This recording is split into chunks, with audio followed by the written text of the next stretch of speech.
अस्सलाम वालेकुम my dear fellows, कैसे हैं आप? उम्मीद है सब खैरियत से होंगे। आज हमारा साइकोलॉजी 101 का लेक्चर नंबर 10 है, जिसमें हमने फिज़िकल डेवलपमेंटल्स एंड नेचर्स इश्यूज़ पढ़ने हैं कि किस तरह हमारी फ़िज़िकल डेवलपमेंट होती है, हम किस तरह हमारी ग्रोथ होती है और किस तरह नेचर हम पे इफ़ेक्ट करता है। तो डेवलपमेंट है क्या?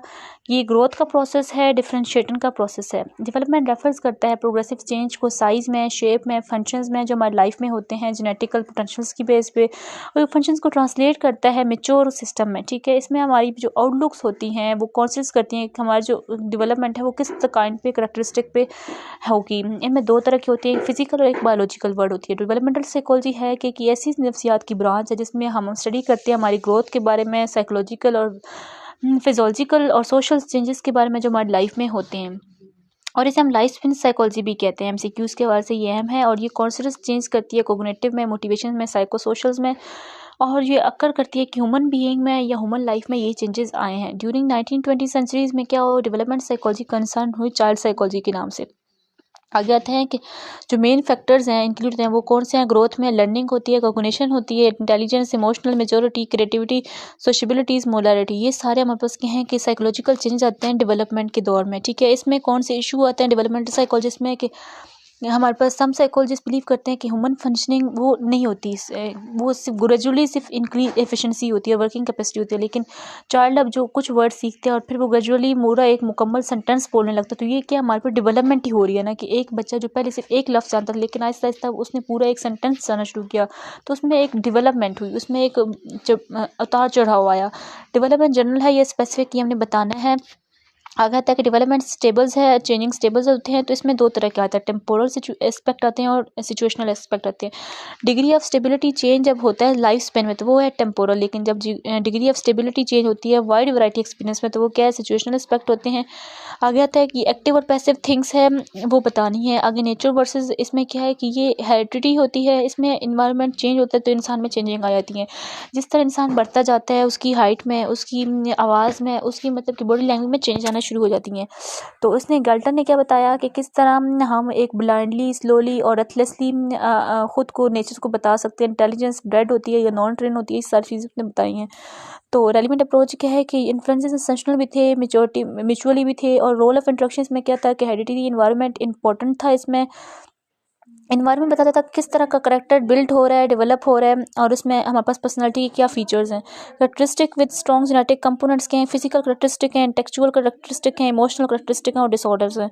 फिजिकल हमारे पास करेक्टरिस्टिक हैं कि हाइट है, वेट है और टोन ऑफ वॉइस है, ब्लड प्रेशर है, टूथ डीके है, ये सारे हमारे पास क्या हैं, फिजिकल करेक्टरिस्टिक हैं। और इंटेलेक्चुअल करेक्टरिस्टिक हैं जिसमें हमारे पास मेमोरी आ जाती है, एज ऑफ लैंग्वेज एक्वेशन आता है, रीडिंग डिसेबिलिटी आ जाती है, मेंटल रिट्रैक्शन आ जाती है। आगे आते हैं इमोशनल, जिस जो ऑर्डर थे वो कौन से हैं, स्नाइजेस, एक्सट्रोवर्शंस, इमोशनली, न्यूरोटिज्म, शिज़ोफ्रेनिया, एंग्जाइटी, ये सारे हमारे पास के हैं इमोशनल टाइप्स आ जाती हैं।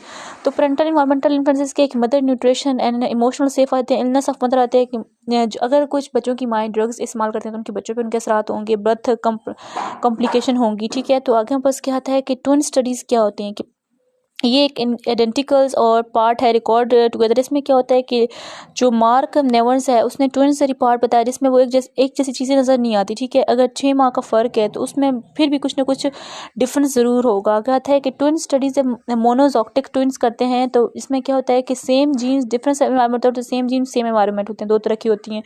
आगे आता है कि ज़ाइगोटिक्स ट्विन्स क्या हैं कि डिफरेंस जीन डिफरेंस एनवायरमेंट और difference genes same environment.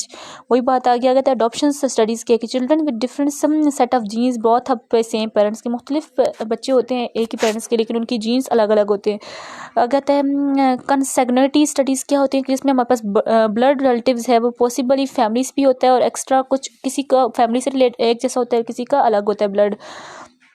Selective breeding of treats animal क्या है कि इस करेक्टरिस्टिक कुछ में जानवरों जैसी भी होती हैं, मतलब कि वो बहुत ज़्यादा अग्रेसिव होते हैं, और कुछ में बहुत ज़्यादा इंप्रेसिव करने वाली खसूसियात होती हैं। आगे बस क्या है कि लिमिटेशन ऑफ नेचर रिसर्च क्या है कि इसमें कोई एथिकल रिसर्च नहीं होती, कोई एनिमल का इंक्लूडिंग नहीं होती है। हेरिडिटी और फिजिकल फिनोमेना क्या है कि जिसमें हमारे पास हम रिसर्चर बिलीव करते हैं कि आल्थो इन्वायरमेंट जो एक्सर्ट करते हैं इंपॉर्टेंट फैक्टर है डेवलपमेंटल पे, और इसमें ट्रेड बहुत ज़्यादा अहम होते हैं, पर्सनालिटी और इंटेलेक्चुअल कैरेक्टरिस्टिक बहुत अहम होते हैं और ये इफेक्ट करते हैं हम पे। और ये प्रोसेस जब बीइंग करते हैं मोमेंट ऑफ कंसेप्शंस पे, तो इसमें sperm father united arms eggs mothers to एक्सोटा सिंगल्स सेल्स, मतलब कि जब आपस में सेल्स कंबाइन होते हैं तो एक्सोटा बनता है। ठीक है, आगे हमारे पास क्या आता है कि जीन्स से तो 23 क्रोमोसोम्स होते हैं। ठीक है, और जीन्स क्या, ये पार्ट ऑफ क्रोमोसोम्स हैं जो ट्रांसमीटर ऑफ इनहेरिटेंस होते हैं। ये एक प्रोसेस बताया हुआ पूरा। नेक्स्ट हमारे पास क्या है कि जीन्स जो मेड अप होते हैं वो डीएनए से होते हैं। डीएनए एमसीक्यूज के लिए हवाले से अहम है। आगे आते हैं कि हमारे पास जो जेनेटिक ये ऊपर पढ़ने वाला नहीं है इतना आपका, जेनोटाइप्स एंड फेनोटाइप्स, ये भी एमसीक्यूज के हवाले से अहम है कि जेनोटाइप्स में क्या होता है, जेनेटिक कंपोजिशन पर्सन की होती है, और फेनोटाइप में ऑब्जर्वेबल कैरेक्टरिस्टिक होते हैं।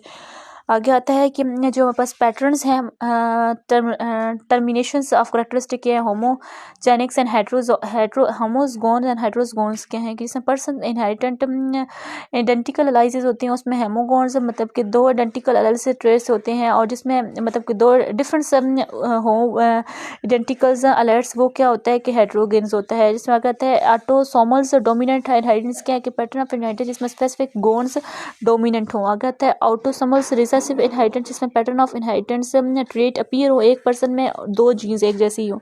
मल्टीफैक्टोरल इनहेरिटेंस क्या है कि इसमें पर्सन ऑफ इनहेरिटेंस जिसमें ट्रीट एक्सपोज करती है कंपोजिशन ऑफ सेवरल जीन्स पे। आगे वो हेयर टाइप्स हो सकती हैं, आपके जो बॉडी लैंग्वेज होती है वो हो सकती है। तो हमारे पास जो प्रोसेस ऑफ हमारे डेवलपमेंटल कॉन्टिन्यूस वो तो लाइफ स्पेन से होता है, और ये एमसीक्यूज के वाले से है। तो आज का हमारा लेक्चर यहीं पे एंड होता है, और अगर आपको मेरे लेक्चर में कुछ समझ ना आए तो कमेंट में पूछ सकते हैं। एंड लेक्चर अच्छा लगा तो चैनल को लाइक एंड सब्सक्राइब कर सकते हैं। अल्लाह हाफिज़।